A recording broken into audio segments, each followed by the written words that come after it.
Bonjour à toutes et à tous. Je reviens vers vous pour une capsule sous forme de chronique. Il y a peu, je vous ai proposé une capsule relatant les 5 races terrestres que nous avons connues et l'accès à la 6e race, en vous expliquant bien que race n'est nullement péjorative, bien au contraire. Je reviens vers vous pour vous faire le pendant de cette capsule et pour aborder un sujet particulier, donc le sujet extraterrestre. Oui, vous m'entendez bien et ça faisait longtemps que je souhaitais aborder ce sujet avec vous. Aujourd'hui, nous allons donc évoquer ce que l'on appelle les racines galactiques. Alors, nullement race, encore une fois, rien de péjoratif, bien évidemment. Nous faisons référence aux différentes, comment on peut le dire autrement, catégories d'êtres vivants. Mais donc, ailleurs, les extraterrestres. Comprendre et être un petit peu tous sur la même longueur d'onde quand nous entendons parler extraterrestres. D'ores et déjà, n'hésitez pas à vous abonner. Je vous partagerai de tout un tas d'autres choses, notamment dans les chroniques. Partagez cette vidéo, ça peut en intéresser d'autres. Mettez-moi un pouce vers le haut, ça me fera plaisir. N'hésitez surtout pas, ça me fera plaisir et ça boostera l'algorithme. Si vous souhaitez me joindre pour une consultation privée, juste en dessous, dans le descriptif, vous avez un lien. Vous avez un lien également pour nous rejoindre sur le canal Telegram que je vous ai dédié pour vous parler de l'évolution mondiale et de tout ce qui nous attend et de tout ce qui se passe. Donc, pour en revenir aux racines galactiques, je souhaitais aujourd'hui vous faire cette chronique en lien avec la source, hein, bien sûr. Et il y a quelque chose qui m'interpelle depuis très longtemps, c'est que lorsque nous parlons extraterrestres, tout comme quand nous envoyons des sondes, hein, nous avons des scientifiques, des personnes qui travaillent vraiment dans les hautes sphères intellectuelles, qui créent des appareils, des sondes qui vont visiter, qui essaient de sortir, qui vont aux confins du système solaire, voire essayer d'en sortir, pour aller voir ce qui s'y passe. Moi, à chaque fois, je suis interpellée de la même façon. Et à chaque fois, quelque part, j'aurais presque envie de vous dire, ça me fait sourire. Qu'est-ce qu'ils vont voir, ces télescopes? Ils vont voir avec des moyens humains, dans nos possibles dimensions, ce qu'il y a autour de nous, en quelque sorte, dans le cosmos. Et dans les autres dimensions, il ne se passe rien, mais on ne les voit pas, les autres dimensions. Donc, même le télescope qui passerait à certains endroits, il ne détecte pas des choses qui pourtant sont bien réelles, sont bien concrètes. Pourquoi? Bien parce qu'il n'est pas formaté. Et nous ne sommes pas non plus formatés à recevoir des images qui vont nous permettre de voir autre chose que les dimensions que nous connaissons. Et donc, nous ne pouvons comprendre et aller visiter que ce que nous sommes aptes à voir et à conscientiser dans notre mental que trop terrestre, englué dans cet habit terrestre qui nous met autant quelque part en souffrance par moment, parce que nous alourdit considérablement. Ça nous empêche bien souvent de naviguer comme nous le voudrions dans d'autres dimensions.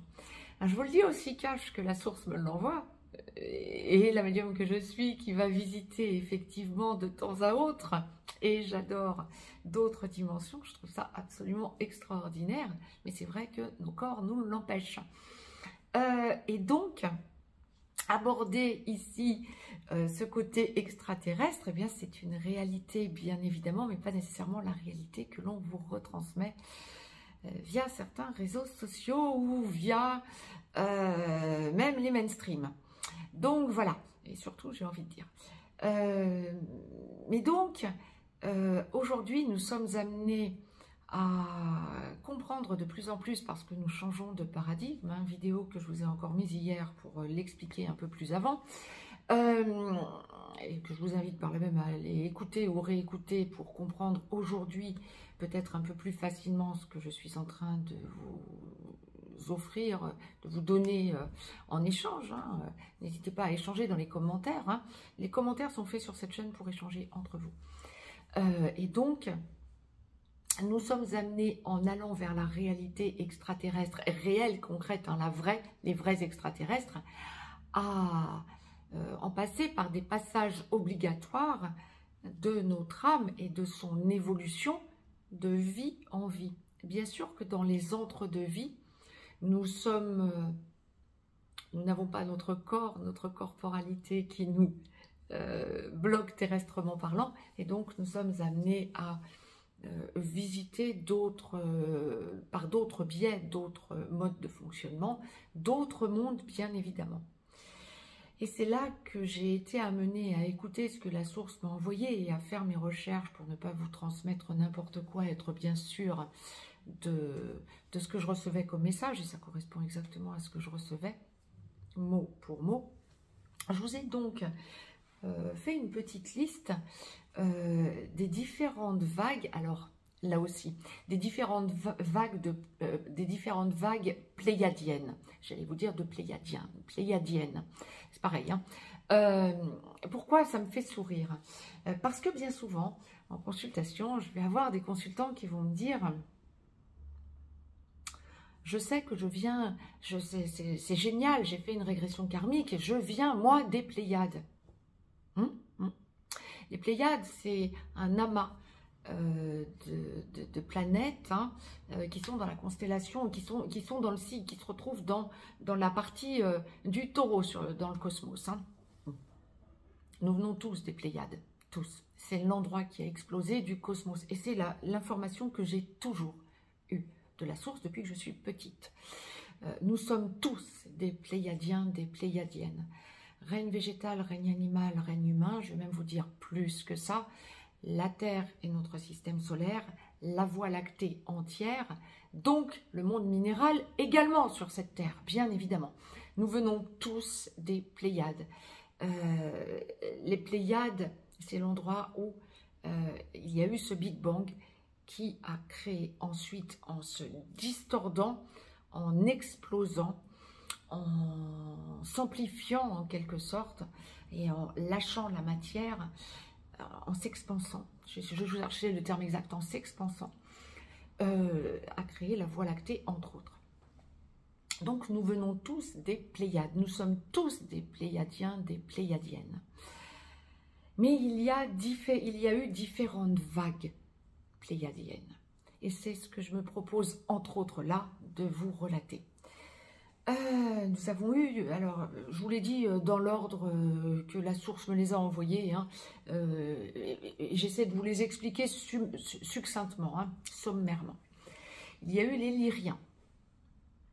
Donc, de cette expansion de l'endroit du taureau où les Pléiades sont encore visibles aujourd'hui, avec des télescopes, etc., hein, il y a eu les Lyriens dans la constellation de la Lyre, donc, qui ont participé à l'évolution terrestre, telle pour aboutir à ce que nous connaissons aujourd'hui. Hein.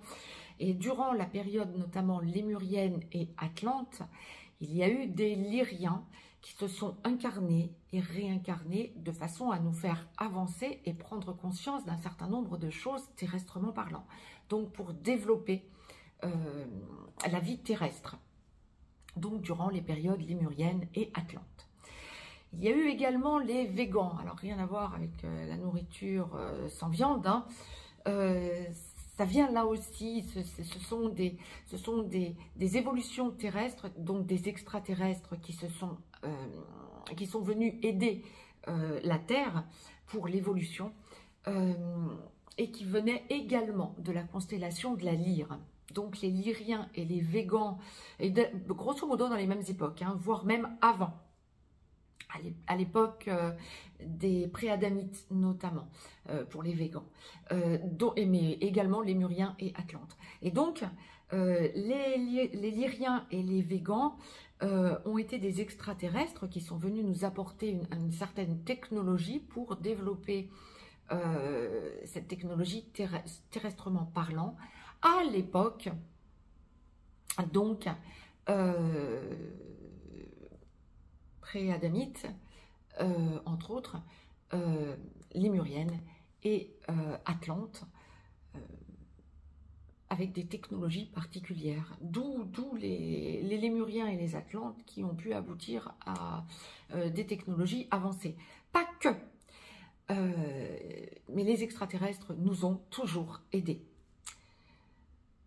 Pas que non plus, mais on dira les extraterrestres positifs et aux époques où nous avons eu des évolutions positives. Il y a aussi les extraterrestres que l'on appelle les Dals. Rien à voir avec l'organisation de l'abbé Pierre, par exemple, rien à voir avec ça. Alors là, c'est particulier. Et là, ça va renvoyer un bon nombre d'entre vous à quelque chose d'autre. Les Dals, ce sont des extraterrestres d'une origine inconnue, mais en relation avec l'antimatière.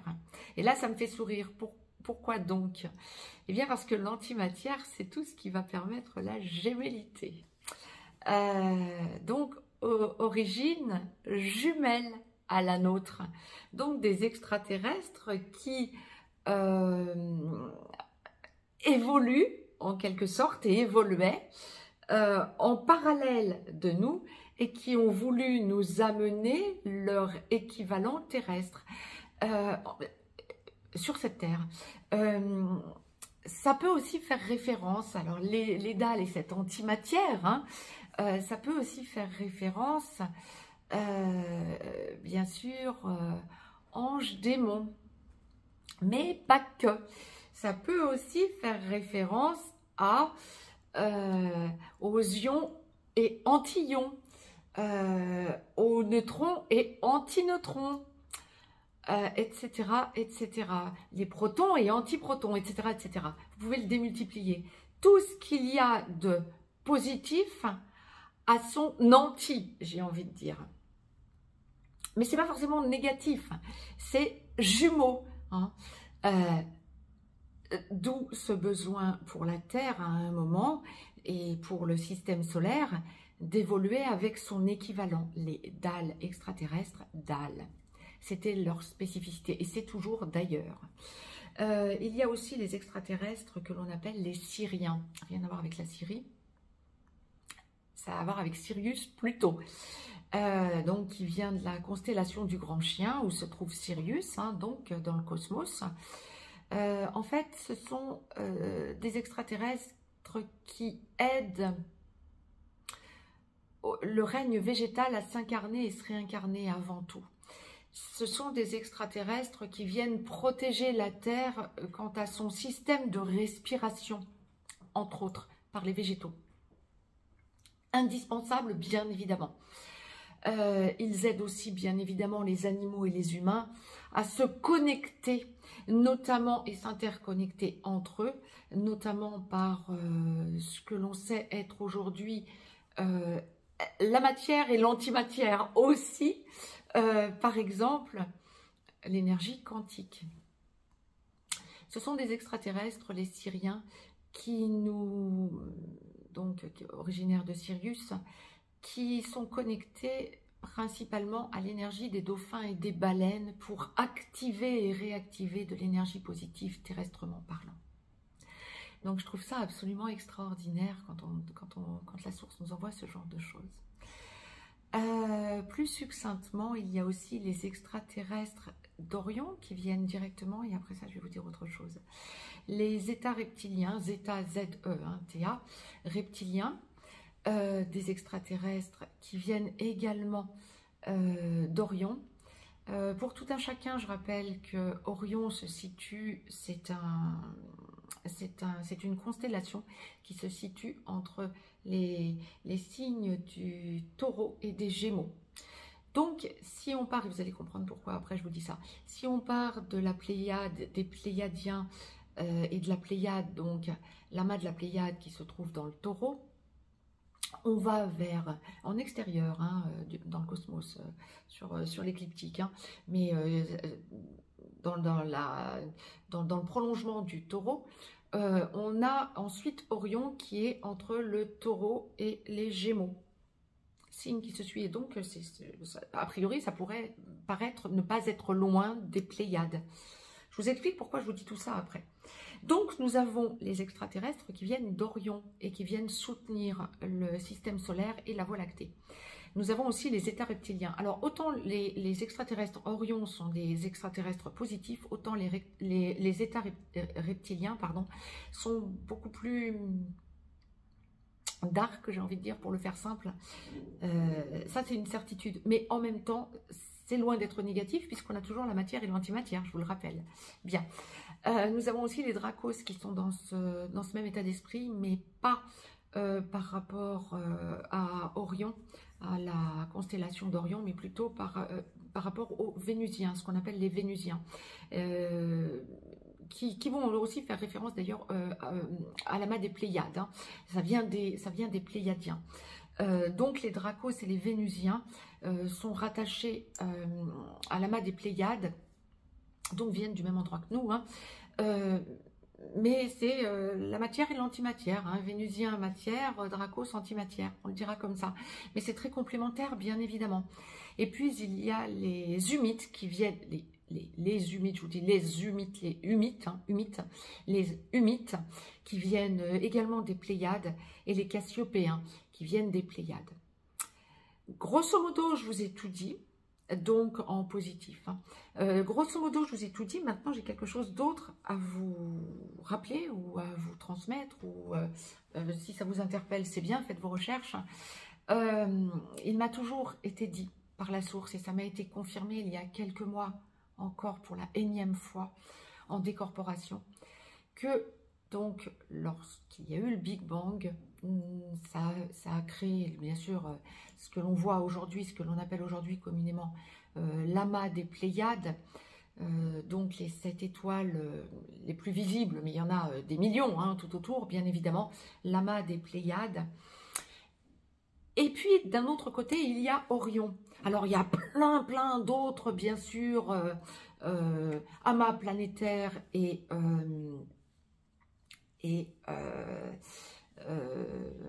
constellations.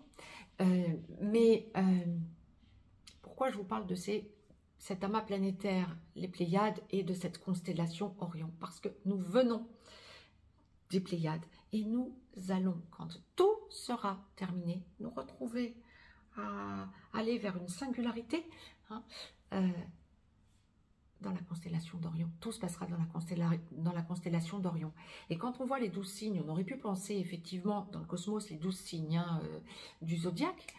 Quand nous voyons ça, nous aurions pu penser, bien, si nous sommes partis du Taureau, nous devons aboutir où? Au Capricorne? Pas du tout. Non, pas du tout. Nous allons vraiment du Taureau à la constellation d'Orion. Donc entre le Taureau et les Gémeaux. Ah, c'est pas court, c'est pas long le chemin. Tout ceci, tout ce que nous vivons en vie et entre deux vies et milliers de vies, etc. depuis l'origine des temps, tout ça pour faire si peu sur le cosmos, sur la course du cosmos, c'est énorme, c'est monstrueux, c'est pharaonique, cette distance en quelque sorte, bien évidemment. Viennent s'y adjoindre, bien sûr, pas que de nos yeux terriens, ce que nous pouvons voir comme distance. La distance est démesurée, bien évidemment, parce que sans mesure possible à expliquer, on sort de la tridimensionnalité, bien évidemment, et on va bien au-delà. C'était sur le mode clin d'œil que je voulais finir cette capsule pour vous expliquer ce genre de choses, parce que c'est quelque chose que j'ai toujours trouvé d'extraordinaire et je suis heureuse de vous l'avoir partagé. Prenez-en ce que vous voulez, mais je pense que nous en reparlerons. Mais nous allons dans le droit fil de la multidimensionnalité et dans la compréhension beaucoup plus fine de ce que sont exactement les extraterrestres. Nul besoin d'en avoir peur, nul besoin de penser que ce sont des êtres qui viennent avec des intentions mauvaises, oui, ils n'ont pas tous de bonnes intentions nécessairement, mais en même temps, tout est toujours juste et sentez-vous protégés. Nous sommes protégés. Tellement d'extraterrestres sont déjà venus nous aider terrestrement parlant dans tout un tas d'autres dimensions et le font au pluri-quotidien. Nous n'évoluons pas que dans la dimension ou dans la période que nous connaissons, mais bien autrement. Et c'est là que nous allons être amenés à comprendre tout un tas de choses. Quant à moi, pour aujourd'hui, je vous en ai dit beaucoup, j'en ai dit beaucoup. Et je vous donne matière à réflexion, en tout cas je l'espère, nous en reparlerons. Je vous embrasse. N'hésitez pas à partager cette capsule. Si vous souhaitez me joindre pour une consultation privée, pas du tout pour parler de ce genre de choses, mais pour parler de vous bien évidemment, je suis toujours là en tant que médium et énergéticienne. Je vous embrasse et je vous dis à très très vite. Très très belle journée et très très belle semaine à toutes et à tous. Avec et sans les extraterrestres. Je vous embrasse.